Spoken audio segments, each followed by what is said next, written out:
first animated primetime series, The Flintstones. In honor of the anniversary, some Flintstones trivia. It was loosely based on The Honeymooners and originally aimed at adults. When The Flintstones premiered in 1960, audiences thought they were watching a harmless cartoon about cavemen, dinosaurs, and a very modern family living in the Stone Age. But there was far more going on beneath the laughs than most viewers ever realized. For decades, the show's deeper meaning remained hidden in plain sight, along with stories from behind the scenes that make its creation even more fascinating. So what was really hiding underneath the prehistoric comedy? And what secrets have fans been missing all these years? Join us as we pull back the curtain on the surprising story of the Flintstones, the show that pretended to be for kids but really wasn't. When the Flintstones debuted on ABC, it did not air at 7:30 in the evening, which was the slot networks reserved for children. It aired at 8:30, right in the middle of prime time, where adults sat down after dinner while the kids were heading to bed.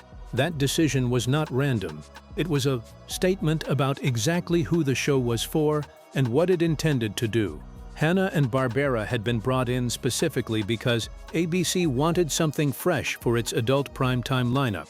No animated show had ever attempted that slot before. The very idea of a cartoon competing against live-action adult sitcoms for grown-up viewers was considered somewhere between bold and ridiculous, depending on which side of the network table you were sitting on. Hanna-Barbera decided to go for it anyway, and their marketing department went hard on selling the concept.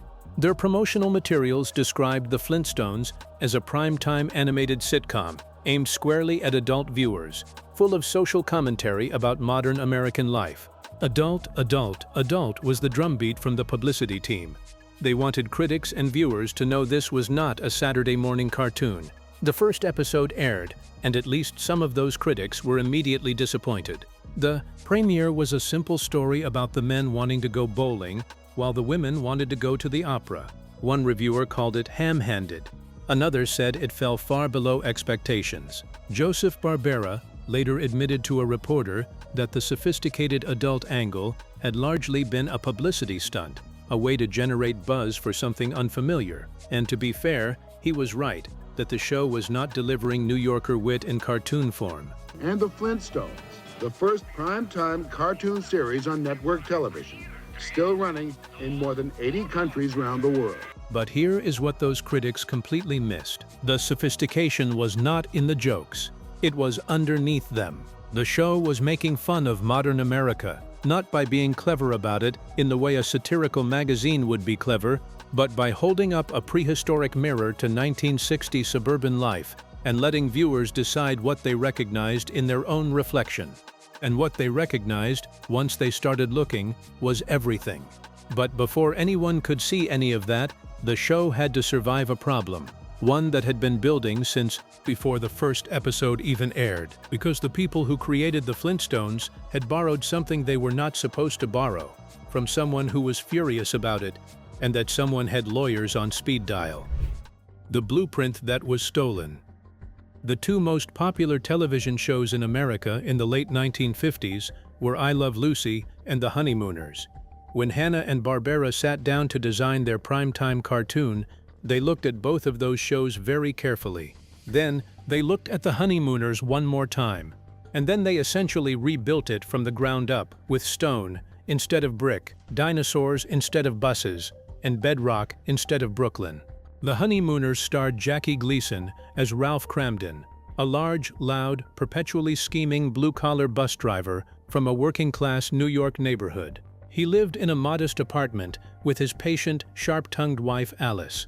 His best friend was Ed Norton, the good-natured neighbor with his bone-cheerful wife Trixie.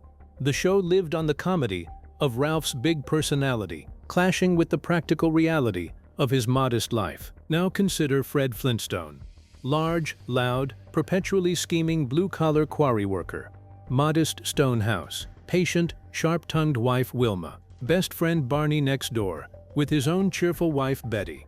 The parallel was not subtle. Bill Hanna himself admitted in an interview that the Honeymooners had greatly influenced the Flintstones and served as a kind of basis for the concept, while his partner Barbara spent years insisting he didn't remember mentioning the Honeymooners when they sold the show. Hanna-Barbera had also hired some of the actual writers from the Honeymooners to write early Flintstone scripts, which made the whole coincidence story a little hard to maintain. Jackie Gleason found out and was furious. He called his lawyers. His legal team looked at everything and told him he could probably win a lawsuit. Then one of those lawyers asked a question that stopped the whole conversation cold. "Do you want to be the man who yanked Fred Flintstone off the air? The guy who took away a show that millions of children and parents loved?" Jackie thought about it. He decided the public relations damage of being that man was worse than the infringement itself. He let it go. He even appeared as a guest on the show eventually, which is about as graceful a response as anyone could have hoped for. The Honeymooners connection was the most visible layer of what the show had borrowed from reality. But the deeper layer, the one that actually powered every episode and gave the whole prehistoric gimmick its point, was something much closer to home for every single person watching. What exactly was Bedrock really supposed to be, and why did millions of Americans immediately recognize something familiar the moment they saw it? Bedrock was actually your neighborhood. The America that the Flintstones premiered into in 1960 was a country in the middle of the most aggressive suburban expansion in its entire history.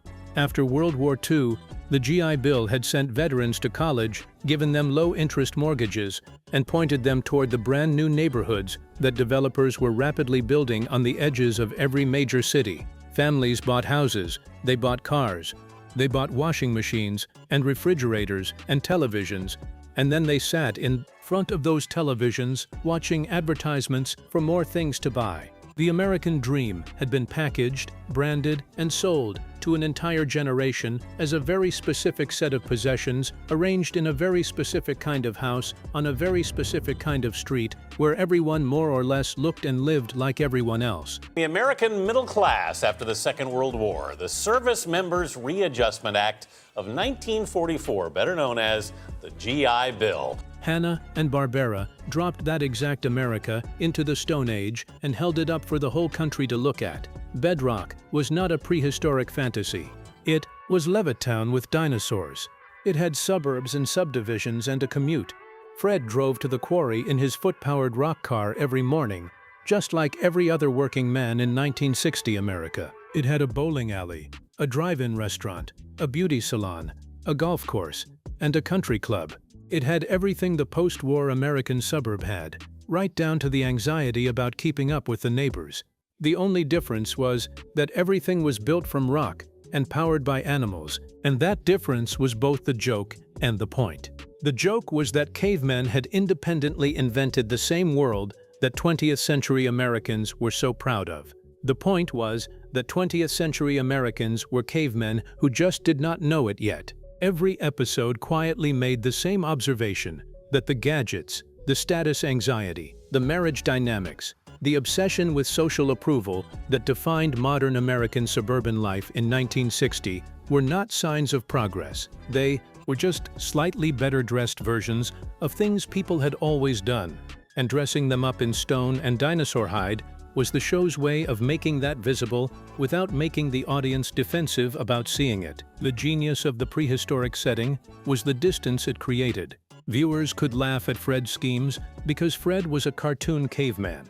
If the show had set the exact same stories in a real 1960 suburb with a real family, audiences might have felt uncomfortably seen. The dinosaurs gave them just enough protection from the mirror to keep watching, and what they were really watching, underneath all the mammoth-powered dishwashers and pelican-beak telephones, was a fairly precise portrait of themselves. But the show was not only making fun of where people lived, it had a lot to say about the marriages happening inside those houses, and that part of the joke ran even deeper. A marriage everyone recognized but nobody admitted to. Fred Flintstone was not written as a bad husband. It would have been easier comedy to make him mean or cruel or genuinely selfish. But the show had more interesting things on its mind. Instead, Fred was a loving, devoted, well-meaning husband who was also almost always wrong. His plans fell apart. His schemes backfired. His confidence outran his judgment in every single episode. And the person who saw it coming every single time was Wilma, who usually let him discover it himself rather than simply telling him and crushing the hope he had invested in the idea. Wilma Flintstone was the most capable character on the show, and the most consistently underestimated one, by both Fred and the audience. She read books. She had cultural interests that Fred did not share and did not particularly understand. She managed the household finances with an efficiency that regularly ran up against Fred's belief that he was the one managing the money. She navigated social situations with a sophistication that Fred ran directly into headfirst without seeing them coming. And she did all of this while maintaining the public presentation of a supportive wife whose husband was running things. Because in 1960 America, that was simply the role and everyone understood it. Fred! Darling, you're home at last. You lie down and rest while I fix you a few dinosaur steak sandwiches. The Flintstones was reflecting something very real about the marriages of its era. The post-war American household had a specific architecture. The husband worked. The wife managed the home. The public face of authority was male, while the actual daily operation of everything was female. The show played this completely straight, while simultaneously demonstrating in every episode that Fred's authority was largely ceremonial. He thought he was running things, but he was not. The audience laughed every time Fred's scheme collapsed, and Wilma quietly sorted out the mess, without fully registering that what they were laughing at was the fundamental fiction of domestic authority in 1960s America. What stopped it from becoming bitter was that Wilma genuinely loved Fred.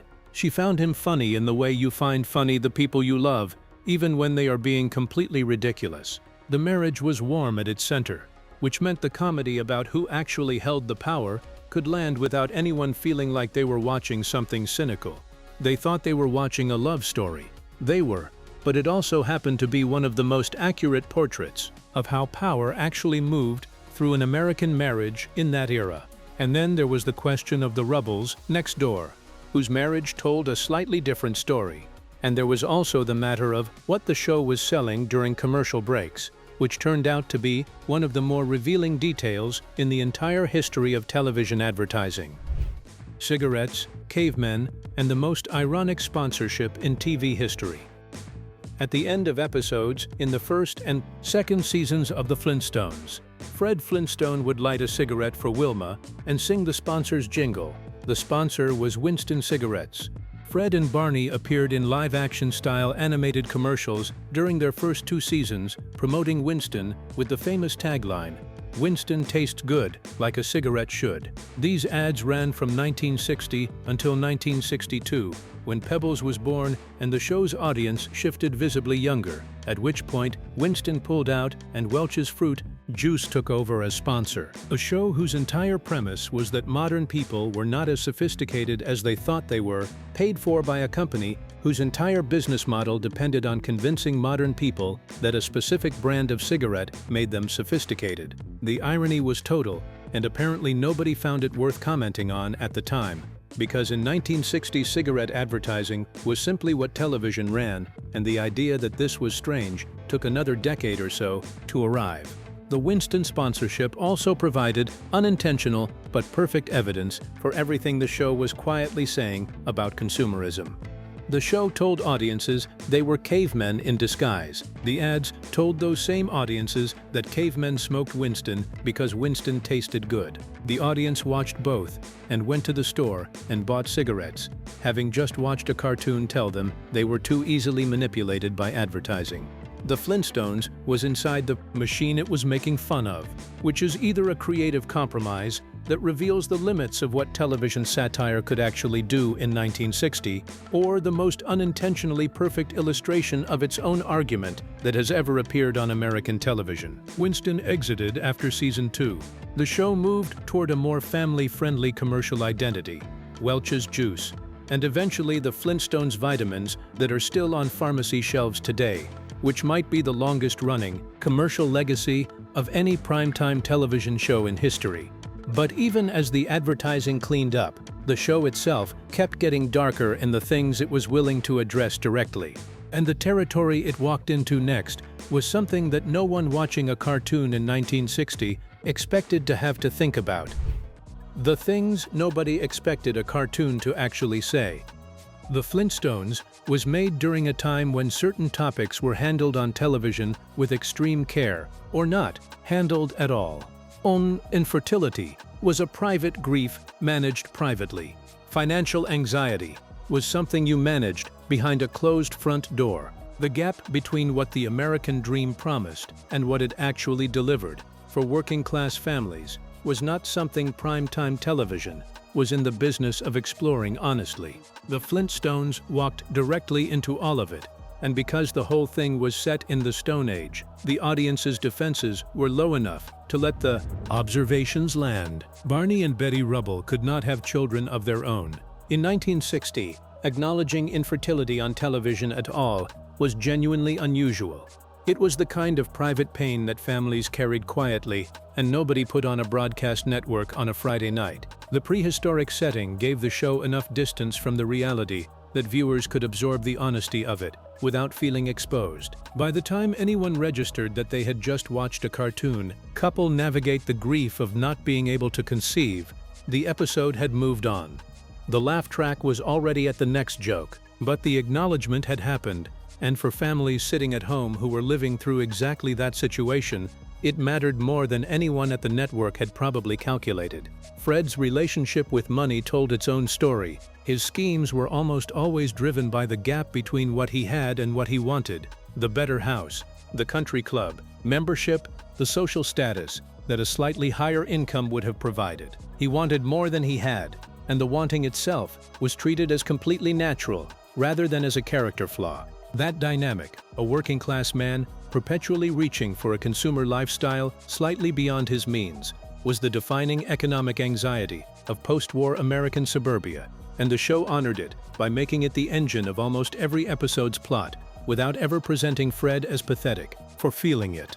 The laugh track helped all of it go down easily, telling the audience when to laugh, and therefore when to stop processing the observation underneath the joke. But the observations were there every week, accumulating across 6 seasons into something that added up to a fairly honest portrait of what American working-class life actually looked like from the inside in the early 1960s. A novelty look, cave people doing situation comedy, and good stories. And then the world started changing around the show, and the show had to decide whether to change with it or stay in bedrock and let the world move on without it.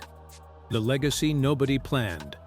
The Flintstones ran for 6 seasons, from September 30th, 1960 to April 1st, 1966, producing 166 episodes. In its early seasons, it held its adult primetime audience solidly. But as the 1960s deepened, and America started having arguments about things considerably larger than bowling alleys and country club memberships, the comfortable, suburban satire of bedrock started to feel like a relic of a slightly more innocent set of anxieties. The show also drifted toward the younger audience it had initially tried to distinguish itself from.